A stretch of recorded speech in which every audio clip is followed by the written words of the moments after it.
You know, it does it on purpose. It does it on purpose. Nothing has changed. But anyway, what has changed is a new month, and that means we are into a new Mapping It Out. And I am so glad to have you with us because we've got a great show for you tonight. Not only are new assets being added to the categories for both Battlemap Editor and DEIOS, but we've got some demos for DEIOS as well, which are going to be pretty awesome. So there we go.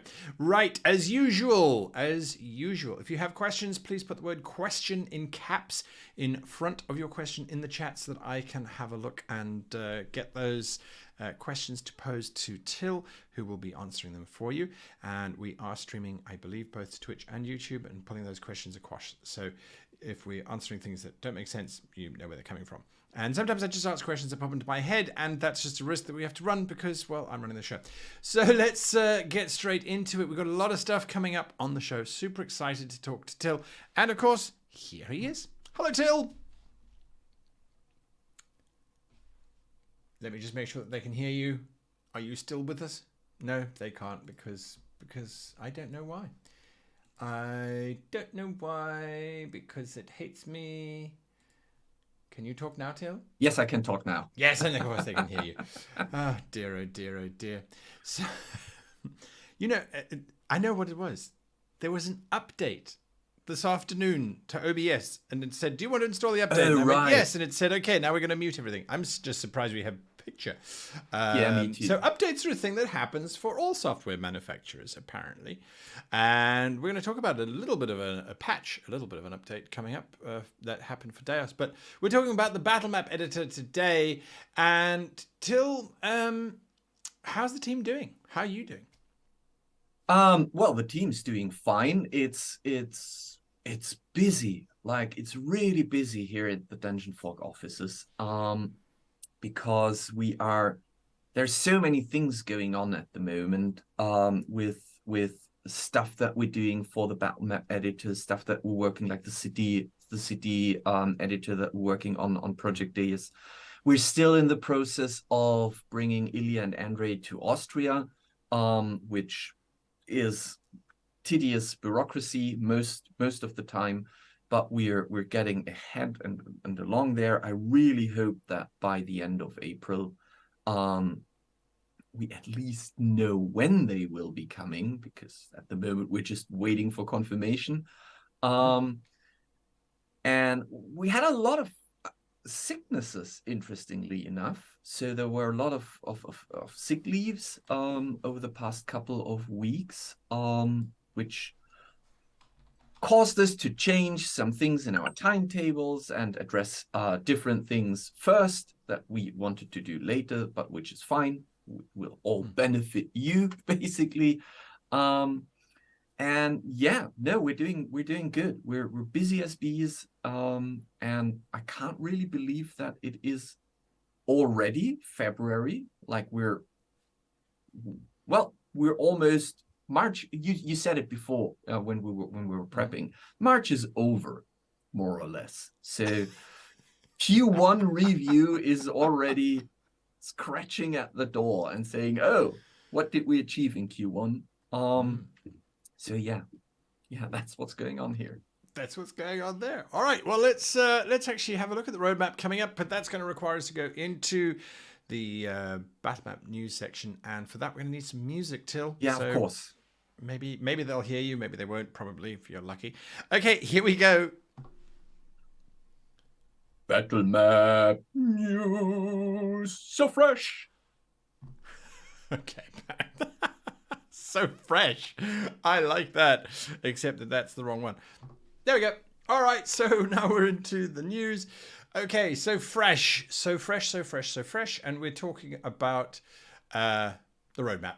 Talk to us about the roadmap. Yeah, exactly. So for those of you who've been watching last episode of Mapping It Out, nothing major has changed on the roadmap, which is basically good news, because it means that we are in progress of what we were doing.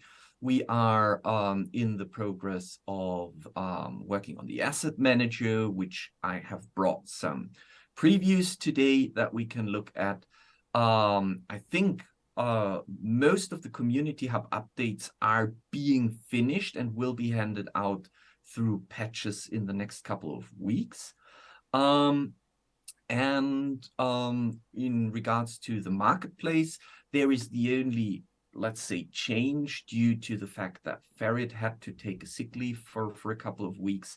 Ferret is one of the developers working with Andy on the asset manager. Now that created some kind of roadblock for continuing on the asset manager, which meant that we said we use that time and put the stage textures and map backgrounds, which are in the long-term list, let's move them ahead and start working on them now. There's no promise that we are going to finish it before Ferret returns, but at least we will have some work done that we can pick up later, or ideally have it ready and released by the time that Ferret comes back and we can continue on the asset manager. Okay, well, there we go. Let's talk a bit about that asset manager as a matter of fact. Yes. So this is okay. This is not it. This is a mock-up. So this is the actual state of design mock-up that is going to be more or less what we are aiming for when it comes to the visualization of the asset manager. Now, to pick you up, for those of you who are using the Battlemap Editor, you might, and especially if you're using your own custom uploads, you might know the old asset manager interface, which is quite terrible. It is from the earliest of days when we developed the Battlemap Editor, and it drastically needs updates. So when we said we want to rework the asset manager, especially in accordance to the new prop pickers and the stuff that we were doing there, we said, okay, let's completely let's take a step back and look at what the asset manager should be and should do. So what you're seeing here is the landing page when you open the asset manager. Now, here's the first interesting fact. Until now, the only way to access the asset manager is by opening the Battlemap Editor first. So this is going to change. The asset manager will be available directly through the DungeonFog website, the account, which means that you can access it without opening the editor itself. The way we're building it also allows us to, in the future, so not instantly, but in the future, to make it available as, for example, as an app in the App Store or as a desktop application. Which means the idea behind the asset manager is that it is a complete interface and its own space where you can organize your assets. So if you look at the screen that we have here, you have that section that is currently active, which is called Discover, which shows you what you have in your library, how many of your custom packs, which means you can sort and organize. We will see that on the following screens. How many packs you have created, how much space you're using in the cloud service, and what's available, what's freshly available on the marketplace. So you can see the latest packs that have been released. And if you are a Patreon subscriber to artists through the marketplace, or you have a content subscription in DungeonFog, you will also have that lower segment that we can see here, which is the latest additions to your library. So you can see at one glance what new assets have been populated into your library through the various forms of subscriptions that you have. Because again, if you like, for example, Forgotten Adventures, you can follow them on Patreon, and the second you are a Patreon follower on the according tier, those assets will be available automatically to you within within our library. And the same goes for all the other artists that we're slowly now bringing into the whole Patreon subscription idea. So if an artist has a Patreon subscription and is working with us, chances are high that if you follow that artist, you automatically have their latest assets in the asset library. So how do you access that while you're working in the Battlemap Editor? That is another important question. You've noticed that we have that pop-out section in the new prop library. Well, that will change into this the second that we have implemented the asset manager. So you can pop out the asset manager on a second window and have all your organization in there. Or you just use the prop library from the prop tool, which draws from that asset manager. So the important question is, again, is how versatile, how useful the whole thing is to actually create your own organization for stuff. And I think if you switch to the next slide, we can see that you can multi-select stuff within the prop library and simply drag and drop it onto your packs. That's all you need to do to organize assets within your own packs. And on the next slide, you can see then how it looks inside such a pack. And I'm hiding it a little bit. And here you can, you can see that by selecting assets, you can then start to adjust them to your needs, which means you can tag them, you can group them, you can organize them, you can even adjust coloring and lighting and like scale dimensions directly in there. You can create variants of the same asset and have that in different color tones or different combinations. And eventually things like the prop templates and the room templates will also find their way in there. So this should be in future your one-stop shop to organize all your stuff in there. And the same, of course, goes for all the DEIOS assets that we're putting in there. So the asset manager is a big task for us. We're pretty sure that it will take us into probably May or June to actually have the minimal viable product ready. And then we will continue working on it while we start working on V6 and updating the Battlemap Editor alongside. The reason we wanted to start with it now is because we're using Flutter as a UI technology, which will be the new UI technology for the Battlemap Editor version 6. So this is a good proving ground for us to actually see if we can handle the technology, if everything works out as nicely as we want it. That's super cool. I have some questions. Yes, sir. I hope I have some answers. I hope so too. So the first question that I have looking at this, because this is really great.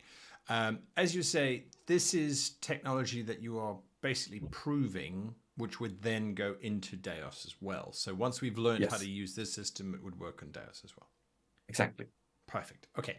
Then my next question is, do you think we will ever get the ability to turn certain props off? Because there's some props that, for example, if I think about it, there's some props that I just will never use in my maps just because of the aesthetic or because it's just not something that I put into my maps. So I'm thinking as a normal example, there's a prop called wall sconce, I think, which is a little sticky outy thing with some flame on it. I've never used those because I don't clutter the walls with that detailing. I have different things that I use. Do you think it would ever be able to sort of saying hide this prop, and then I just never see it unless I go into the manager? Okay, that's an interesting use case. We haven't thought about that, and I will actually at least have a discussion about it. I think so. So the way that we've been looking at it is that the content library, like our content subscription and the marketplace and all that stuff, is basically a pool that you can use to fuel your own collection. So in that case, it would mean that if you're not putting the scones into your own pack, it will not show up if you kind of filter the prop tool by your own packs. However, I think through the tag system that we have in there, it wouldn't be that much of a problem to say hidden or something, and then tell the prop tool just to ignore all props that are flagged as hidden. It might pose some support tickets. It might bring us some support tickets where people are like, they're gone, I can't find my asset anymore. And we're like, did you make it hidden? So we'll have to think about that. Yeah. Okay. That was question number one.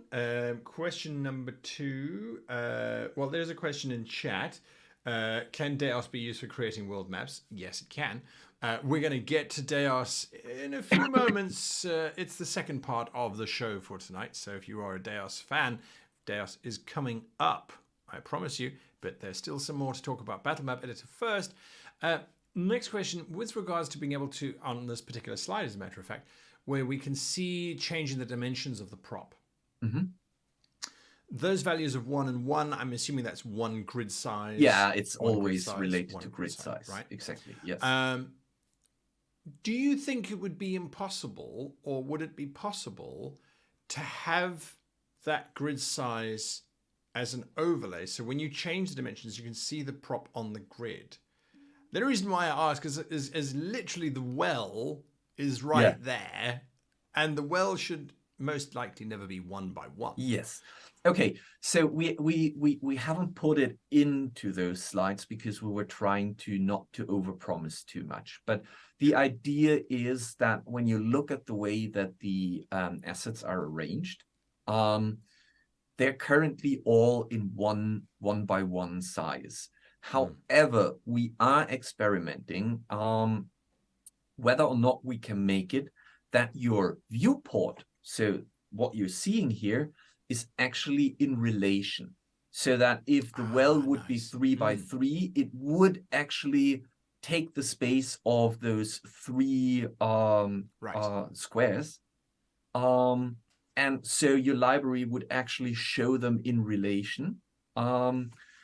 But that is, I know from the previous discussions that we had about it, that is something that we will actually have to teach Flutter to do. That doesn't come naturally. So this might be a bit of work. So it's most likely not going to be part of the first implementation, but rather something that we can introduce later. I've noticed you've used that word quite often. You have to teach Flutter something new. What happened to we have to program the software? We're now teaching the software? Is this because there's an AI element to it? Is this the new lingo or the new training? No, it's just, I think it's a nicer term of we have to put our programmers into it so that they have to code it.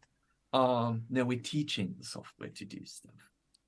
I see. Okay. Well, so the thing is, there's some background to it. When you're using something like a framework, it sometimes has already a library of features that it can do.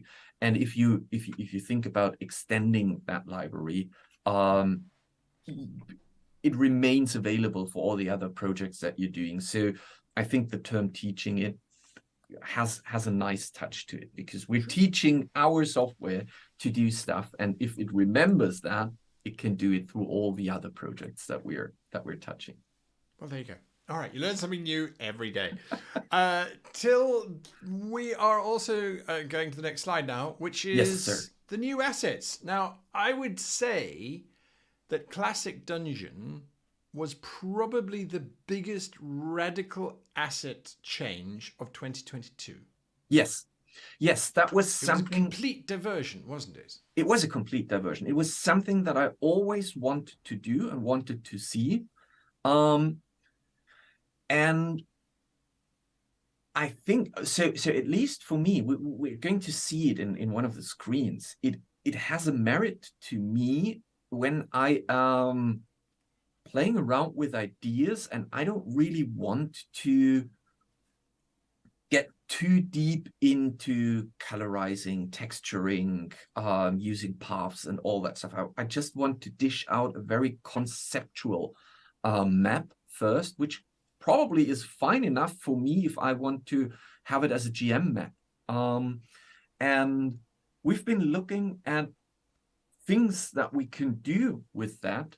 And we said, let's try an asset pack that just is tailored to the classical black and white, hatched, crossed map style. And let's see what we can do with it. And through the course of working with it, I realized for my own maps that I can actually use and combine those styles to create a completely new visual aesthetic, which I liked a lot. Yeah. And so we created that first pack, and then we realized, okay, there's much more that we could do. So now we have, for the first time, by the way, we have not released a new pack, but we have updated an existing pack with new assets, which means that there isn't a new pack. It's just the same pack. It's called Classic Dungeons, but it now has over, I can't remember, I think over 60 different things in there. And it has different textures and different paths and different this and that. And here you can see, right. And here you can see what I mean. So first of all, if you want to do just black and white maps, or white and black maps, whatever you prefer, you can simply do that by using the textures from the classic dungeon that we have provided. But the cool thing, and with the latest release, we've now added stuff like icons for treasure chests, for combat, for I don't know what that could be, probably the big boss. And there's some more traps, I think, are somewhere there as well. So there are icons that you can use if you want to create a GM map for yourself that you can place in the according rooms or locations, and you're ready to go to run that just from your GM map. But the way we designed the textures, specifically the textures, that they're always available as a white version, a black version, and a transparent version, which means in the magnifier glass that I have put on the picture here, you can see that you can use an existing texture and then brush over it with one of those transparent textures to create a completely unique visual approach, which I enjoy so much, because now I can kind of combine all the different types of textures to create something that is really, I think, that is looking great and is, I would say, unique to the way that I design maps now. Yeah, absolutely. Absolutely. Have you seen a rise in people doing black and white or white and black maps since the new packs have come out? We've seen a couple, but I wouldn't say that we've seen a rise. I hope we will see one in the future. But yeah, but for now, it's probably, it's not that well known that you can do it at the moment. Well, there you go. There you go. Something of a challenge for you if you are watching and you like to make black and white maps. Make more and share them on the community hub. Yes. Which is something that we're going to be talking about coming up next. Yes. So hopefully your February has been spent frantically making maps. I think I made 5 in February. but I do run a lot of games, and I do like making maps. Made 5. I don't think we used. I think we used 2 out of the 5. The rest will be used later on. I think you've beaten me to it. I did 1, 2, 3. No, well, yeah. Okay. So here's the thing. I did 4. But I've cloned 2 out of the community hub and modified them for my game. So I'm at 6, but I only did 4 myself. I did clone a map. I didn't include it in the 5 that I drew. I did clone a beautiful map, a lovely asymmetrical temple type of thing. I tweaked it to suit my needs. I had it ready for my players, and of course they all went, oh yeah, we did say we were going to go into the temple, but I think we have to go somewhere else first. And I went somewhere completely else, but it was great. Anyway, Till, some music for community. Yes. Go for it. Oh, look at how awesome they are!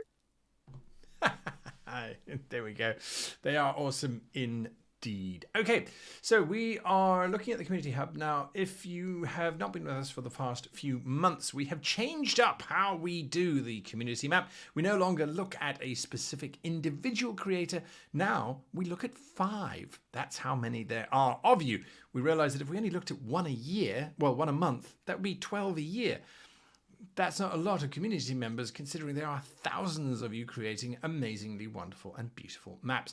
Now, before we jump into today's community creators, Till, what are the criterion? How do you choose? Yes. Okay. So with one of the latest releases to the community hub, we have reworked our hottest map section, which is a mix of so when you look at the hottest maps, it is a combination of the creators that you're following, the likes, and the clones within a certain time frame. I do not really know. I think it's probably 2 weeks, but I'm not super certain on that. And we use all those metrics to create something where we believe that this is a good recommendation or a hot map in terms of the community is currently using this map a lot, is liking it, is cloning it. And our goal is to have that segment very dynamic, so that whenever you go to the community hub, you kind of see new recommendations. So what we do is once a month, whenever the next community spotlight is coming up, we sit together as a team and we compare the ones that have been recommended to us over the course of the last weeks. So typically everyone comes in with about 5 maps, which then ends up being 30 or 40 maps that we have to compare. And then it's kind of a stuff pick where we say, okay, we like this one best, so we take this one. But again, as we did last year with one specific creator, we would never get anywhere. Our list of creators that we would like to highlight is already so long that we could spend that segment for the next 3 years. So we said we have to change something. And now we're looking at 5 maps from different creators. And everyone who gets, so if you want to be part of the community spotlight, the best thing you can do is share a map. Make it available on the community hub. That means that people can see it. And if they like it, they will clone it. They will give it a like. Which will push it into the hottest map section. Now, on the other hand, if you're not interested in becoming a community spotlight featured artist, still be so kind, if you clone a map or if you just see a map and you like it, rate it. Give it a like, clone it, maybe you can use it later.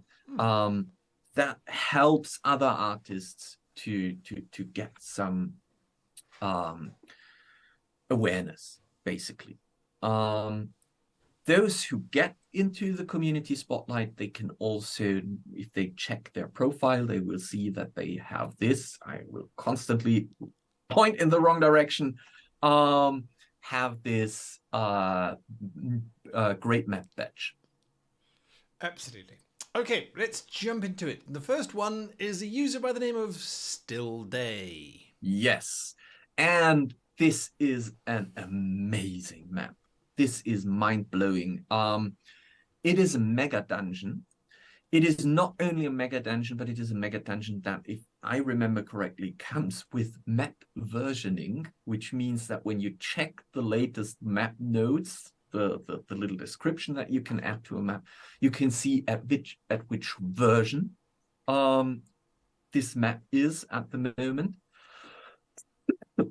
It comes with notes. It comes with descriptions. It's a humongously large map. So this is absolutely brilliant. And I think if you ever want to know what you can do with DungeonFog, check out this map and you will know. All right, there's so much going on in it. It's absolutely lovely. Yeah, absolutely lovely. Okay, next up is Bree Hash 8170. Which is the Dock Street. I think when I saw that, it was I think it was one of my recommendations. I was instantly amazed by the lighting because it has this sunset mood to it, and with working with the shadows and working with the light tone to it, this looks absolutely brilliant. And from a playable perspective, I would say this is also a very interesting encounter map because there are parts of the alleyways and parts of the docks that you can still chase through. You have the ships, you have the crates there.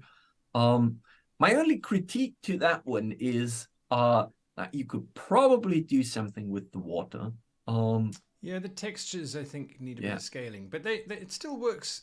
I could see this map being wonderful for thieves trying to hide in shadows and trying to get to the ship. I think that could work really well. No, I think I think I have cloned it already for myself, and I instantly fell in love with that one. Yeah.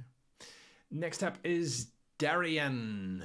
Yes, that is a nice winter map. We got a few winter maps in the hottest list, and that one made the cut, because it's this very secluded space of a combat encounter where you have that gaping hole with apparently something like blue fire burning inside, and the way that it combined the assets and the lighting and the general tone with all the details worked into it, I think I like that a lot. It's a lovely map. Stygia, I think it was called, if I remember correctly. Stygia. Yes. Yeah. Oh, here we have someone. Sauce. Yeah, someone you might already know if you've been watching the streams before. Battle Sauce did another really amazing map. It's called the Misty Mountain Pass, and if you ever wonder how you could add more atmosphere to your maps, just grab a few from Battle Sauce. I think he really has the right feel in terms of lighting and dynamic lighting, having different light colors, atmospherical colors that glow into that scenery. It's a beautiful map. Well done. And last but certainly not least, Huneb. Yes, that was a great map too. Not only because I think the way that the terrain has been created is really good.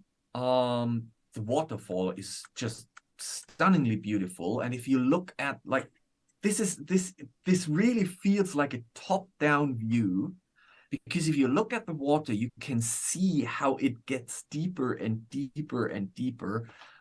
Through the semi-transparent water surface. It is absolutely brilliant. I think it's a dragon's lair. Yeah. And the coolest part is this map exists in a night version and a day version, which I also find quite cool. So there's a fellow GM out there who was like, I should prep both because I don't know when my players will arrive. And it is well done. It's really cool. There you are. Well, congratulations to all of this month's community spotlight creators. Some beautiful, beautiful maps, hopefully inspiration for those of you watching to continue to contribute to the community hub. That brings us to the end of the battle map segment for mapping it out. We now move into Project DEIOS for updates and a demo of just what's happening in that software. So stick with us. We're going to take a brief break and we'll be back just after this. That's not the big. Right button. Thanks, update. It was supposed to be this one. Bye.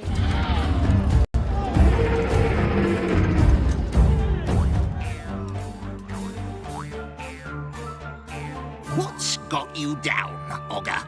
It's my dungeon, Gobbler. What's wrong with it? It could be so much more, you know?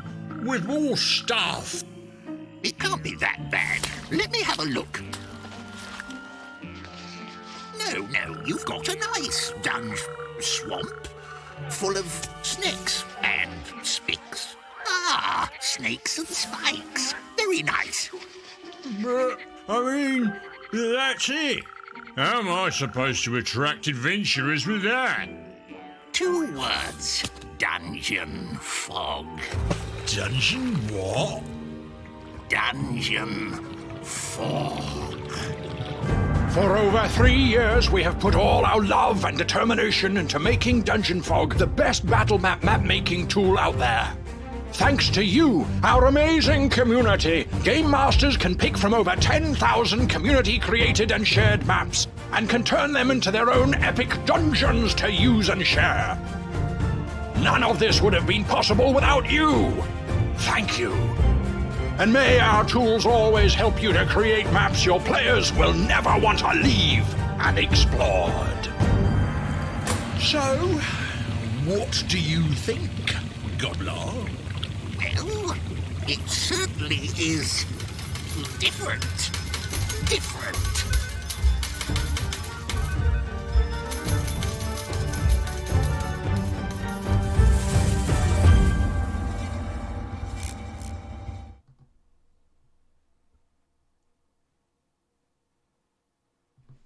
Okay, and we are back talking about Project DEIOS.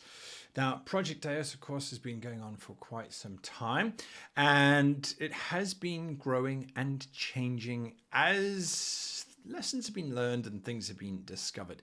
Tonight, we look at the next stage, if you will, of Project DEIOS, where we're talking about the City Map Editor. So for the last few years, they've been developing the World Map Editor, which allows you to make worlds of tremendous size and scale and depth with all kinds of wonderful features that we have literally been tracking throughout the course of the show. The City Map Editor, you saw a little bit of how it's going to start working last month. This month, we have a demo for you. So let's get Till back in and talk more about this amazing new section that's being added. Till, you have a stripe next to you for whatever reason. I thought we fixed that. Anyway, Till, we're talking about DEIOS. Let's look at the roadmap to begin with, shall we? Yes, let's look at the roadmap. Nope. Sorry. Oh. Before we go to the roadmap, that's fine. Sneaky slide. Sneaky slide. And I just realized I forgot to update that slide myself. So just a quick reminder, we have released our latest patch today. It is not the Cyberpunk update, it is the Lost Civilization update, and it has hit the auto updater today. So make sure that you auto update to the latest DEIOS version, or grab the installer from the DEIOS account manager at deis.dungeonfog.com. because with the latest patch, there are a lot of hot fixes or fixes that bug fixes that we've applied to make the overall performance better and to reduce the amount of error reports that we got in. So I think that is a good step forward. And also it includes the new asset pack from Keora, which we will be looking at in a second. Absolutely. Absolutely. All right. So now let's look at the roadmap. Yes, exactly. So as before, as with the Battlemap Editor segment that we've been talking about, the DEIOS roadmap will remain like this for some time because we are currently working on the city map prototyping, which means that we will use the mapping it outs on a monthly basis to update you on the progress there. But a lot of those things are big tasks and they take usually longer than a month or two to actually get them done. So what we're currently working on is the city map prototyping with the terrain brushes and the roads tool. The district tool is at least conceptually growing, and there are some excuse me, we made some progress in terms of the way that we can generate districts, but it's not ready to show yet. The growth brush is alongside with the district tools, something that we're experimenting with, and assets and textures are slowly growing into place, which is nice. And for the world map editor, what is happening until summer or late summer is we will release monthly asset packs and stability updates to just keep the world map editor get more stable and more user-friendly.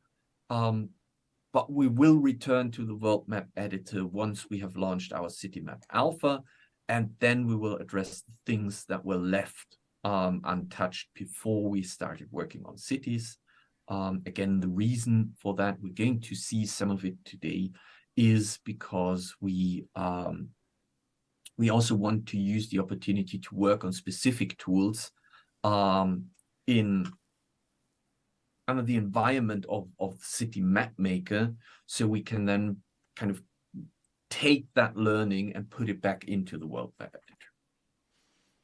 Okay. Now, has there been any thought in how we're going to transition from the world editor to the city editor? For now, we are keeping them completely separate, but we have had conversations about the idea of having a smooth transition. Generally speaking, they will be separate maps. So there will be a world map where you can put some kind of city token or city marker on it.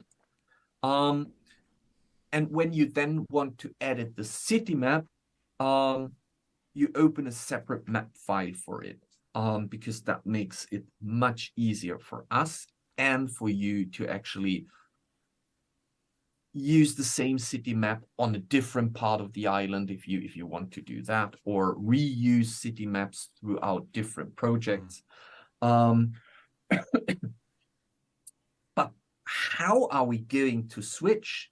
Is that click open, or is that zoom in and we will load transition into the different map? That is still open. We need to test the prototype with it first before we actually know what we can do and what is a good way to do it. Lovely. And that's all part of the process of designing the software, which is Exactly. fantastic. Okay. Well, there it is, the new asset pack, which will drop when exactly? Which has dropped this afternoon. So it is live together with the latest patch 0.5.5. And if you open DEIOS and you update it, you will have the new pack available already. They are super sweet. Yes.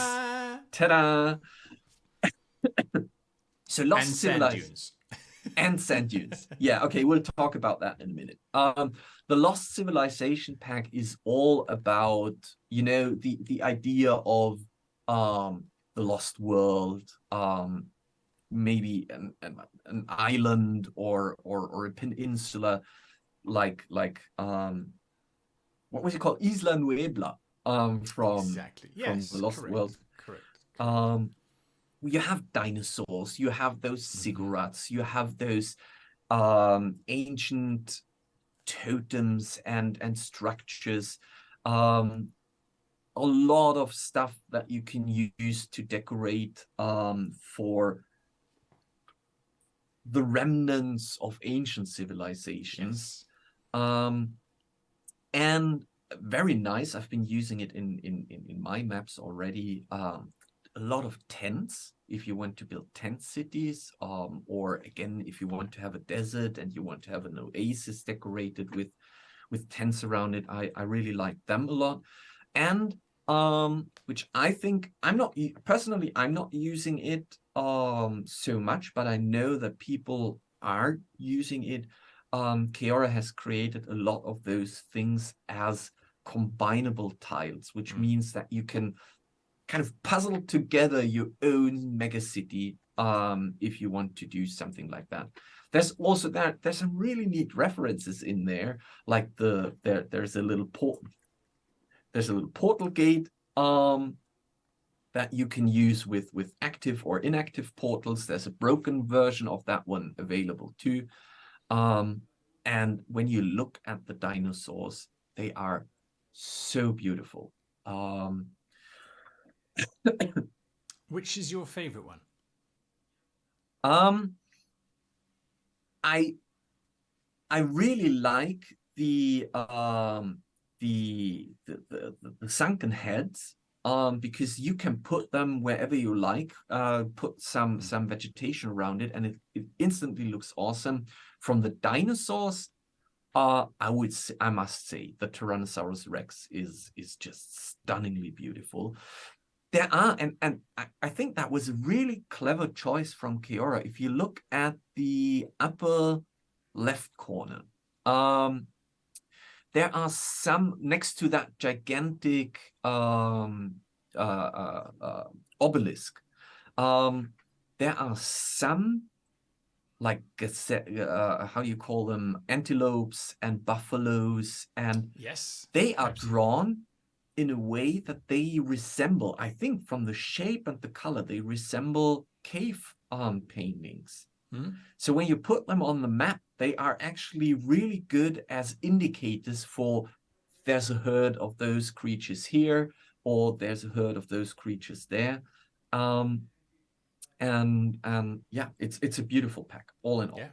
Yeah. And we have added sand dunes because with the switch from the old pack to the final pack versions, we had to restructure stuff.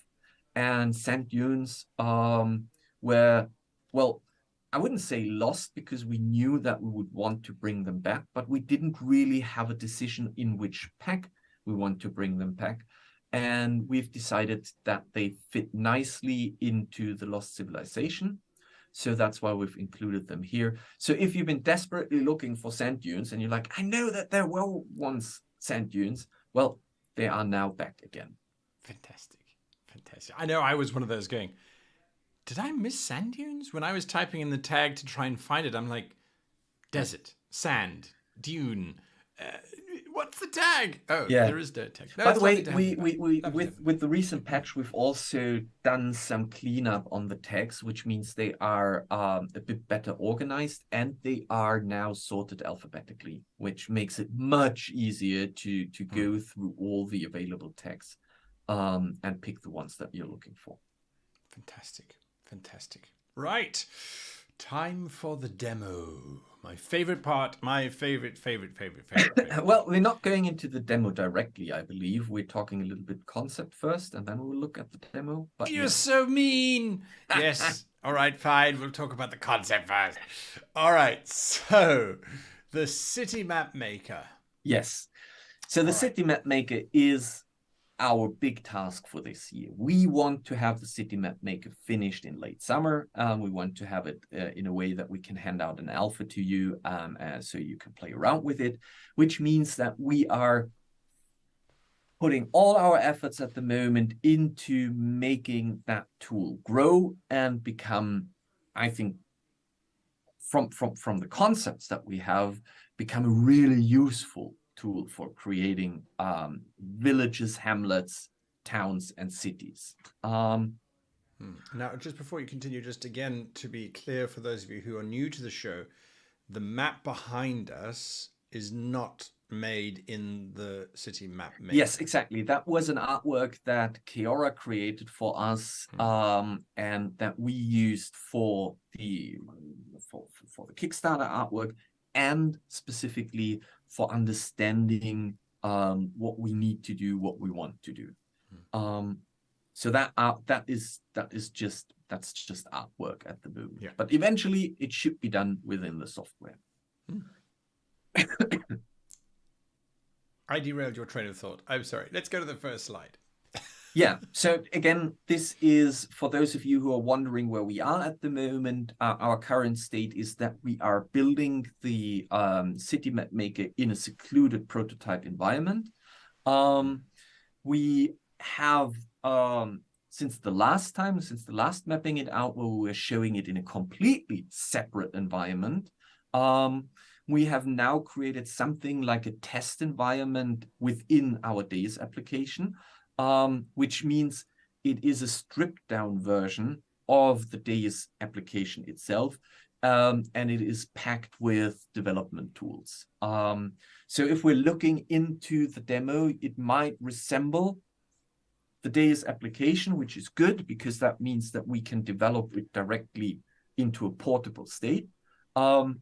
But the way that this version of the application works is internally different, because we've stripped away everything that is unnecessary for developing, which makes it much easier for our developers to actually touch the code that they're working on without having to worry about all the dependencies that might come up. Which, on the other hand, downside means once we plug it out of that development version and we have to plug it back in, we of course have to make sure that all the dependencies are replugged accordingly. Yeah. And the reason we're doing that is because we are still experimenting with the right approach. We have an idea, and we're going to talk about the concept here in a minute. But we have to see it in action to actually understand whether or not we want to do it that way. And if you're interested into the broader concept, I would highly recommend that you watch the last Mapping It Out that we did in January, because there we were talking about the broader concept. But I think for the next couple of Mapping It Outs, until you can put your hands on the city map maker, we will every Mapping It Out, we will pick a specific aspect and go a bit deeper into that, because the feedback that we got, at least from the community, was that they really enjoyed the deep dive. And so let's do that, right? And we can only get that feedback if you give it to us. So in the comments of the YouTube channel, let us know. Yes. Do you want more deep dives? Or on Discord, or wherever you reach us. Just let us know if you enjoy that type of conversation that we're having here, or if you would like to have something different. There you go. Okay. All right. So today we're talking about the deeper concept of roads and what are we doing to actually populate roads with buildings and stuff. So the first slide is a very boring one. This is a single road that exists. And there is a roads tool, apparently, where you can draw that road. But the question is, what do we do with that information? So if you go to the next slide, I think that explains it a bit better. Alongside a road, and my screen only shows it on one side, but of course it can be on both sides. That is up to the user to decide if he wants to populate a road on each side or on a specific side. We can create spaces. which means that we can take the geometrical shape and create spaces within that shape that have some inherent properties. For example, I have in the screen that you're looking at, it is an evenly distributed space. So every space has the same width and height. This is much easier for us than to now already put randomization into it. But eventually, of course, there will be different modifiers that you can adjust, where you can say, I want less spaces or more spaces distributed alongside the road, and I want them evenly distributed or with some sort of random pattern to them. What such a space does, and we can basically think of it as a kind of a property, right? Like ground property that you purchase alongside the road, or if you think of SimCity, where you put down the property and now it gets populated with buildings. So each space has at least some information to it, which is, for example, where is it, how is it oriented towards the road? And how does it connect to the road, and where's its center point? We're going to see that is going to be a tricky one for us eventually down the road. So what we can do is we can say, okay, we have those spaces and we have a set of buildings that we can put into those spaces. For now, this is done on a complete random roll. But eventually, it is something very similar to what you do in the in the World Map Editor, where you select your own set of assets. You can load up such a space or the roads tool with specific buildings. And there might be even more properties to that, like the richness or the let's say the type of district that you're drawing it in. So there might be several factors that you can apply to before you draw the road to say, I want this road populated with certain buildings. So what we do at the moment is, the second that we have created those spaces, we populate them with those buildings. So if you switch to the next slide, you will see that those buildings will be populated onto those spaces. Now here's an interesting side fact. At the moment, we're distributing them quite evenly. We will see that in the demo in a second. We haven't really decided yet if we want to force the buildings to not overstep the boundaries of each space, or to be scaled to fit into each space, which I personally do not like at all, but it's an option. Or if we say the space is more or less a recommendation, but we can put buildings in there that are bigger than the spaces. We haven't decided on that, and we need to do more testing on it. The downside of it is that it can create, if buildings and spaces are in no relation or in a minor relation,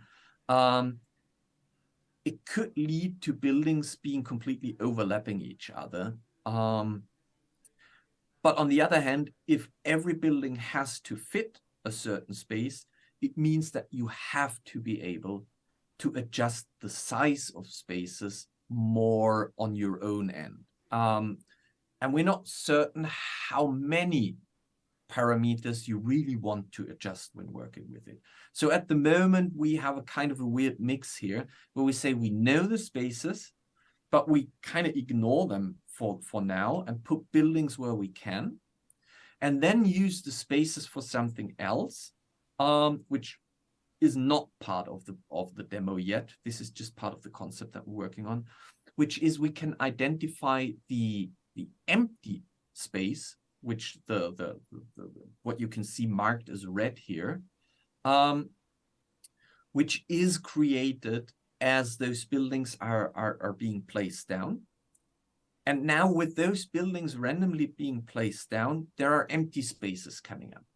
So what we think would be the coolest thing to do is have specific clutter elements that we can then just drop in there randomly to fill the empty space, which then creates a much more organic and living environment for the city. And excuse me. So that's for a single straight road. The last screen we will be looking at is what happens if you create a mixture of roads. Because when you create a mixture of roads, we can, of course, and that is something that is internally already happening, we can create those spaces alongside, inside and outside, alongside each road, which is represented with those little white polygons with the black dot in it. But there are some edge cases that we're not really certain on how to treat them. I've marked those little spaces with the black dot. I've marked them red, where you can see that because of the way that our tool is creating those spaces, they have a very weird shape to them, especially if you look at the triangle one up there. So if we don't have a triangle building, and we can't assume that an artist can create for every edge case the fitting building, how do we deal with them? And we have some ideas, and I'm pretty sure in the next Mapping It Out, we will show you some of the results from those ideas. But right now, they are basically just marked as edge case problem zone that we will have to pay more attention to as the prototype develops. And the second red zone that you can see, those are those big spaces in between the roads, which are like, well, what do we do with them? Do we treat them as something that should be populated? Or are they empty on purpose? So from a user perspective, it wouldn't take much to say, oh, I don't like the empty space, let's put a road in there from here, and it would start to grow denser. But from a developer's perspective, we can already address that. So this is where it starts to bleed into the district concept, where we say, wait, that enclosed space, isn't that the district? So when you close roads and you leave empty space, shouldn't we be taking over automatically and say, hold on, did you just create a district? Do you want us to turn that into a district? And that might be an option.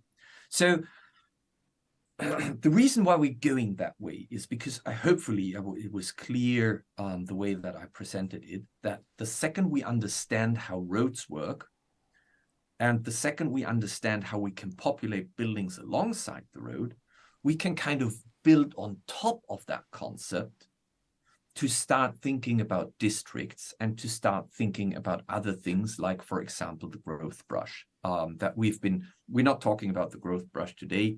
We've been touching that in the last video, and we will certainly come back to it once we're ready for it.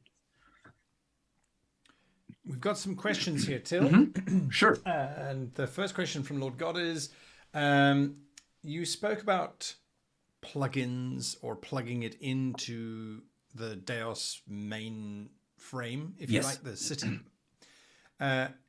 Is there a possibility of user-created plugins being plugged in later on as well?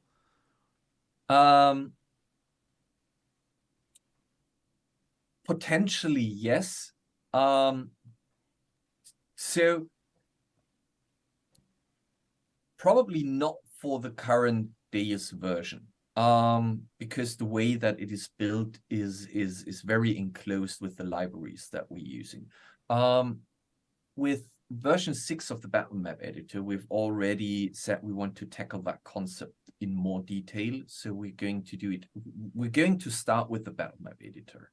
And once we have a better understanding, we can expand DEIOS to allow plugins. But in the first release of DEIOS, it will not be in there.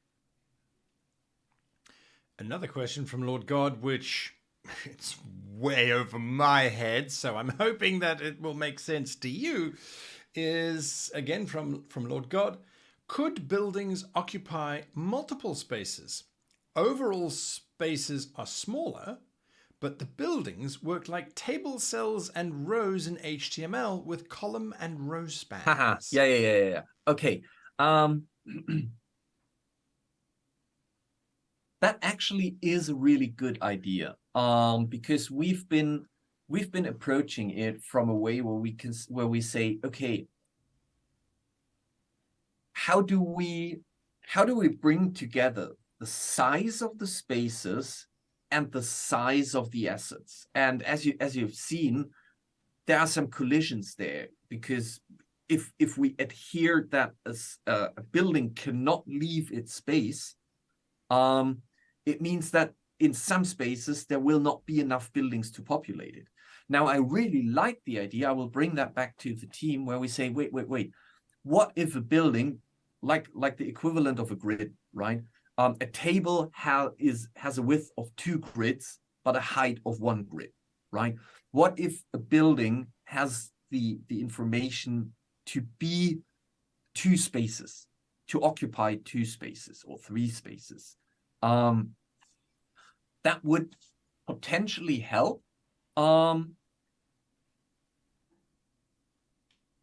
We will see. I like the idea. I can hear basically my developers being like, yeah, but we're already thinking about pixel perfect collision detection, so we don't need that. We need all we need is the information of empty spaces between buildings so that we can populate it with clutter.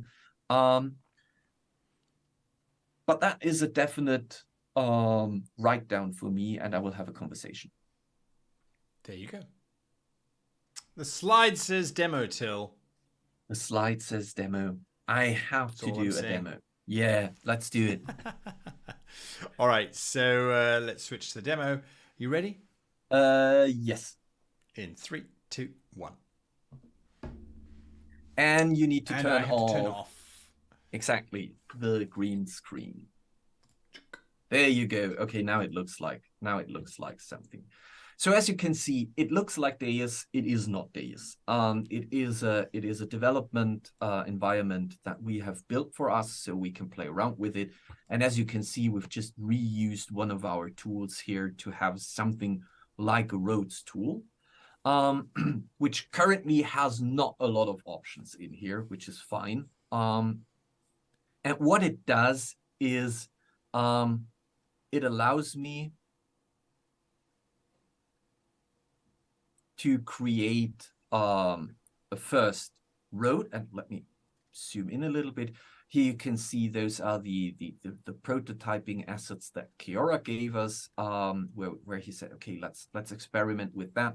Because I think if I go really close, I think the art style is it's not colored yet, because why have Keora do double the work if we eventually change the art style? Why should he have colored them all? So this has a very basic coloring to it, but for us, for prototyping, it's totally fine. So if you look at that, there are still things missing, like this house is not angled. Is it angled correctly or not? Those are things that Keora and I have to discuss. Where is the entry to the building? And there is already some kind of road texture to it, which is a placeholder texture that we're using at the moment. But you can see that I can actually I can start to build my town with it. And we've already worked in that you can pick up an existing road and continue it. That wasn't working for the rivers tool beforehand. So we did that now for the roads, and that will find its way back into the world map editor. Once we're done with it, we will update the rivers tool so you can pick up a river and continue it. What's not working at the moment is a proper forking that allows you to say, oh, wait, here is an intersection. And if I create an intersection out of it, it looks like it does, but it actually doesn't. There will be a better intersection tool that Ilya is currently working on. And so I can already kind of start populating. And now you can see I ran through this building, which shouldn't be. That's why we have the cut through option. And if I activate the cut through option, it crashes. Probably. Yes, it does. Goodbye. Let me quickly reopen it.